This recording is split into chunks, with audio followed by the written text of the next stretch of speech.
Hey, it's Chris for B1047, and I am just absolutely thrilled to be sitting here with the one and only Chayce Beckham. Sir, how are you doing? Doing good, man. How are you? Not too bad. Welcome to Manhattan. Thanks for having me. Ever been here before? Never been. Yeah? First time. All right. Well, welcome to Wildcat Country. I appreciate it. Yeah. Thank you. One thing to remember when you get on stage tonight, don't say KU. Okay. That will get you booed out of town. That'll get you booed right out of I town. usually stick away from the sports. Good call. Good call.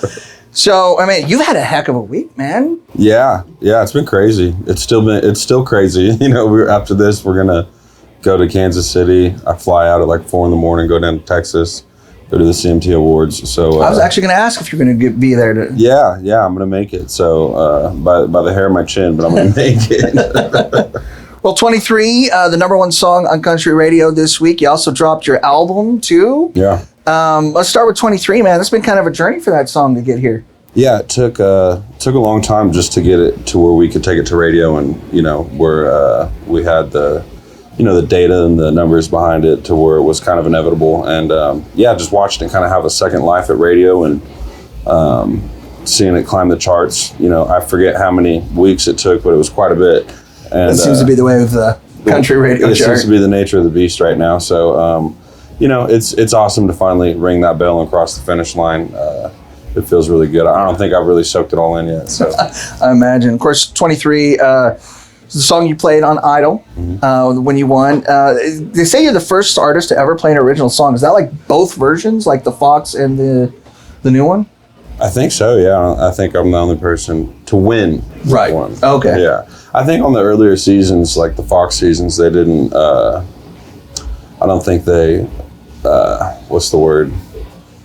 I don't think they pushed original, content as much and original songs. I don't think that was something that they didn't quite encourage that. Yeah, exactly. I think in the seasons with Katie, Luke, and Lionel, they've been really open to that kind of stuff. Cool. So. Well, hey, the big thing yesterday, Bad for Me dropped. Yeah. Nervous, excited about that coming out? People finally hearing it? I'm just happy to have it out because, it's nice to have the music that you're playing on the tour out so where people can listen to it. So I'm excited to just have it out in the world and, just continue to make music. And I'm happy to close that chapter of my writing and, move on to greener pastures. Yeah. Well, and you're credited with writing on 9 tracks, 3 solo, which does include 23. Like, this is a super personal album. Yeah. And it's pretty heavy. Yeah, it's deep and personal, and I feel like a lot of the songs on there are songs that I love for personal reasons, and they connect with me. So that's why I wanted to cut them. I didn't want to cut anything that I didn't absolutely love, and I felt like with the recording process and everything, and the mixing process, and the band that we hired and everybody that came in and played, I felt like we got something that I really loved. Well, I gave it 2 listens this morning. Thank you. I appreciate it. So you got some spins from me anyway. Thanks, man. Thank you. Doug Devil and Me, Doug Whalen in 75. Yeah. Those are my two standouts. The tempo ones are fun. Yeah. The barn burners are always a good time. That's what we start the show with. So yeah.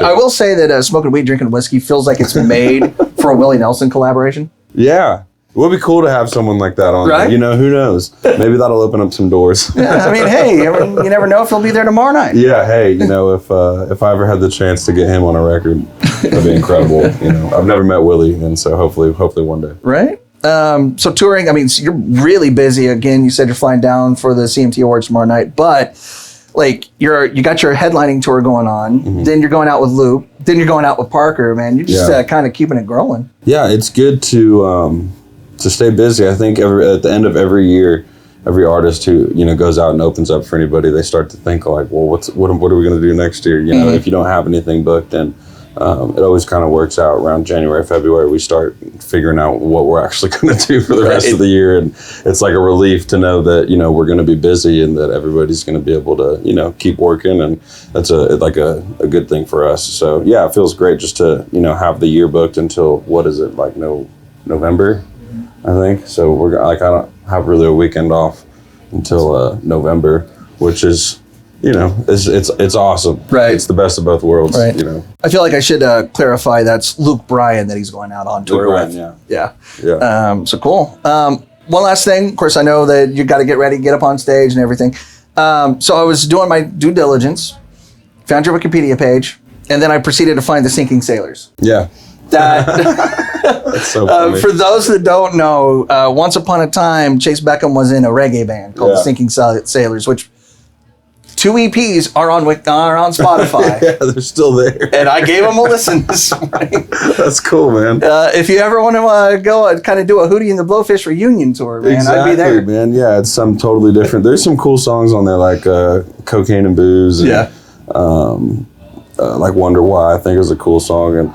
But yeah, you know, that was like back in California. I was running around playing at the beach, and you know, we're having so much fun just making whatever we wanted. There was no rules, and that was like my first dip in the music industry, like playing with the band and playing bars and stuff. So awesome. Like I said, I gave him listens this morning. So if it wasn't for COVID, I might have still been doing that. You know? So I'm not glad for COVID, but you know, that definitely shook things up, and then we ended up, you know, I'd spent a lot of time writing songs a lot differently than I have been for the last few years, and then ended up, you know, back home at country. So awesome. Yeah, the Sinking Sailors, it's a good memory. Awesome. Well, Chayce Beckham, thank you for joining us. Yeah, man, thank you. Congratulations on all the success, man. Thank you. Appreciate it. Thanks for having me. Yep. It's Chris here for B1047.